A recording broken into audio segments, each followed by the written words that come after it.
Good morning mga karodi, it's your boy Rodeck. Tingnan natin kung umaandar pa yung aking NMAX. So ngayon yung araw na ipagagawa ko na to. Masyadong naging busy kasi. Naging busy tayo sa kalalaro ng endurance. Kaya napabayaan natin yung NMAX natin. Start. Sana umandar pa. Sana umandar. Wait for it. Yun. Nice. Dadaling ito kay kay Bada. Pas de soleil, pas de soleil, pas de soleil, pas de soleil, pas de soleil, pas de soleil.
Regular maintenance, yung CVT, kailangan na well maintain yung ating mga panggilid. Okay, so lahat ng ginagamit ko rito sa aking scooter ay stock parts lang, so hindi pa ako gumagamit ng mga aftermarket. So bali ilang kilometers din bago tayo nasiraan ng pulley. Yung pulley kasi lumuwag na yung yung pinaglalagyan ng flyball, so kailangan siyang palitan.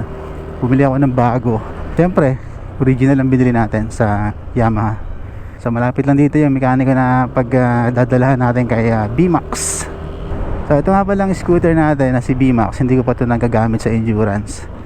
Ngayon darating na Quezon, Batangas, Bicol Endurance Challenge 777 yun ay plano kong sumali.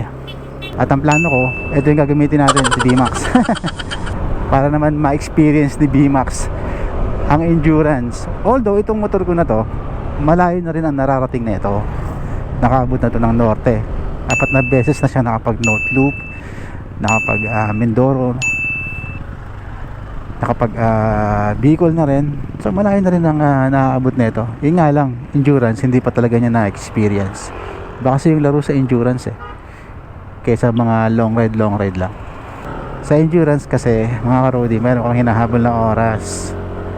Okay? Unlike sa mga long ride lang na walang oras na hinahabol, chill lang ang takbo dun. Pwede kang tumakbo ng mabilis, pwede kang tumakbo ng mabagal, depende sa'yo kung ano yung gusto mo. So yun nga, ang iniisip ko, gusto ko siyang gamitin. Kaso pag ginamit ko ito sa endurance, hindi pwedeng hindi tayo mag set up ng panggilid. Kasi pag hindi natin ginawa yun, mangangamote tayo. Sigurado yun, kasi lahat ng mga scooter na sumasali sa mga endurance mga halimaw halimaw. Yes, halimaw talaga. Puro mga kargado yung iba dun. So kailangan ko itong paghandaan. But anyway, malayo pa naman yun, July pa naman. Okay, so malapit na tayo kay Bada. Please like yung page ni Bada. Magaling na mekaniko to dito sa amin sa may San Juan. So ang pwesto niya dito lang sa may likod ng lumang munisipyo. Oh no, meron na siyang ginagawa. Pare Bada, good morning. Okay.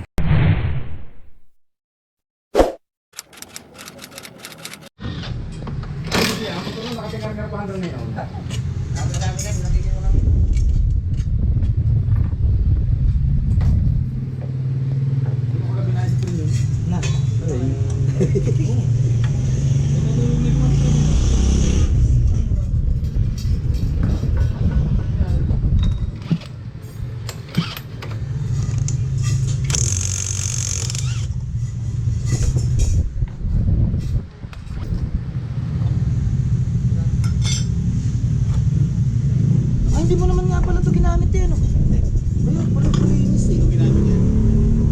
Buti pa pala ito talaga. ng slider ang hindi ko sure. Naku.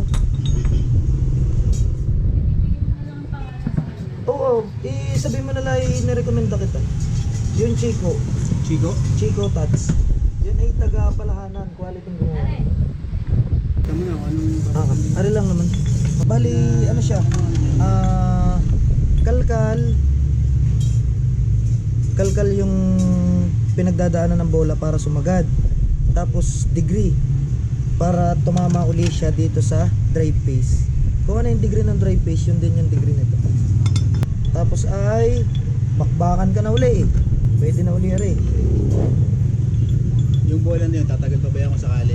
Ito, Oo. pagka pwede pa siya, okay pa naman. Eh di, Ano ba yung spare mo na lang. kailangan ng palitan yung bola? Ano yung Yun, may mga ganito pero mas malala. mas malala? Ayan o, nagkakatama siya.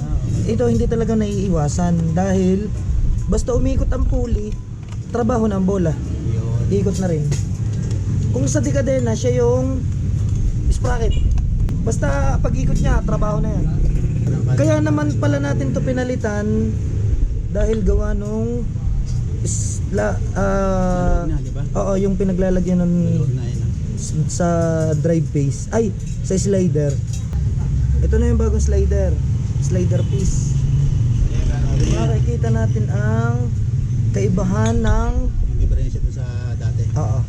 yun, Yun, okay na. wala na siya masyadong play. Wala na. Nagkokos din yan ng sounds dahil Ingay. yung kala mo medyo malagatak. Akala nung iba sa makina na Tapos meron ding ano yan, meron ding epekto sa performance niya, sa takbo. hindi naman po Wala naman, wala siyang ano. medyo Ingay lang, nagkukos lang ng ingay. Oo. Ano, Bibo? Nung nakaraan naman bukas natin, okay naman, nalinis naman natin. Lalagyan na lang natin siya ng extra grasa sa torque drive bearing niya para pumasok ulit siya sa loob para hindi siya mag-drive. Yung sa torque drive.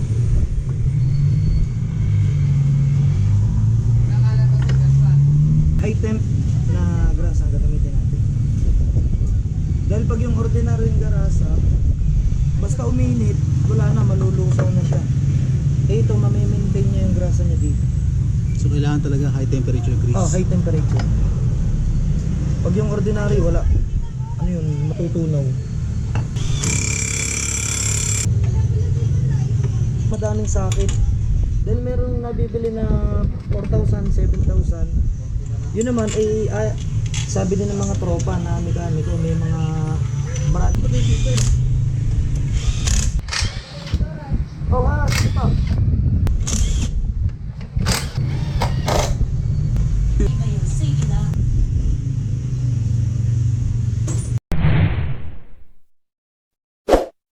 Tapos na kagad yun, pre? Okay na. Wala dyan, ganun kabilis. Bubayad na tayo. Kasi pinalitan lang ni paring bada ng, ng pulley. Ang pulley na yun, bago yun, in-order natin sa Yamaha. So pinakalitan niya lang. So dapat matagal ng tapos to. Ngayon lang tayo nagkaroon ng time. Hindi So magkano lahat yun, pre? Bali, 750, tas 200, at saka 180. So, Yung 750, yun yung sa kalkal degree.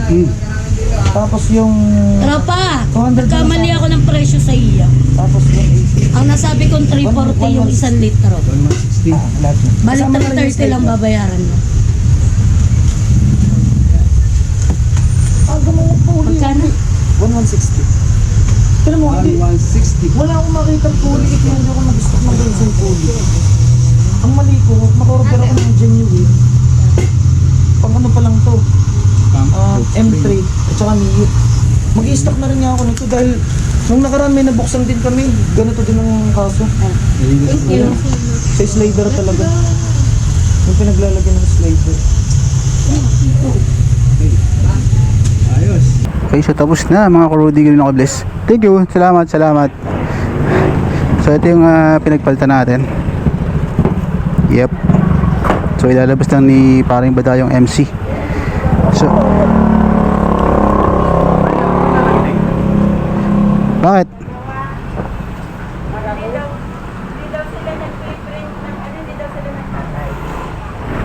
Dini po! Dini kayo sa loob! Ano ka naman space natin dito? Sarado naman. Oo. Kuya, sunod ka din ya. Ano na may madali lang? Sige po. Ako na maglalabas tol, ako na. Oo, sige. Ako na. Yan. Okay. So shoutout kay paring Bada. Pinakamagaling namin mekaniko dito sa San Juan, Batangas. Sige naman. Yan. So dito lang po yung shop niya sa likod ng lumang munisipyo namin. Pare, until next time ha. Right side. Huwag kang madadala ha. Okay. So tapos na yung ating problema. Naayos na, napalitan na ng bagong pulley. Okay. So okay na. Actually, ang sabi niya, yung pulley wala namang ano yun, walang masyadong connection sa performance pagdating sa speed, no? Wala siyang kinalaman. Bali, ang problema lang talaga kasi lumuluwag yung clip tapos nagkakaroon ng ingay. So yun ang problema. Kaya kailangan natin magpalit. So wala tayong choice. So yung pulley nabili ko sa Yamaha yon, 850. Pagkatapos yung kalkal labor nasa 750, almost 2,000 din yung nagastos natin. So in terms of maintenance talaga mga karodi, medyo magastos talaga yung ating mga scooter compare mo dun sa maintenance ng mga chain drive like yung aking MT-15, no? Mga sniper ganyan. Chain drive talaga iba yung maintenance, and the scooter iba yung maintenance. Kaya okay na, smooth na ulit, wala nang ingay masyado. So yun lang naman ang kagandahan nito. Kailangan well maintain yung ating mga scooter mga karodi para yung performance niya ay hindi nagbabago. Okay. Kaya nga na sinabi ko kanina, meron tayong planong sumali sa endurance challenge at ang gagamitin natin ay CB Max. So yun ang plan. At gusto ko magpa super stock. Yan. Para makasabay tayo syempre. Mahirap kasi na gumamit tayo ng scooter na stock lang. Nakakahiyat. Tsaka nakakabagot na rin. Nakakasawa na rin gumamit ng stock. So for the very first time, mag-upgrade tayo ng ating MC. So magpapa super stock tayo. Magpapalit tayo ng panggilid. Magpapalakas tayo ng konti mga karodi. Okay, so yun lang mga karodi. Thank you for watching. That's all for today's vlog. Huwag nyo kalimutan mag-share, like, tapos subscribe. Yung bell huwag nyo kalimutan pindutin para updated kayo sa mga video pa natin darating. Okay, so stay safe, ride safe mga karodi. This is your boy on the road, Rodek. Stay safe, ride safe everyone. Peace.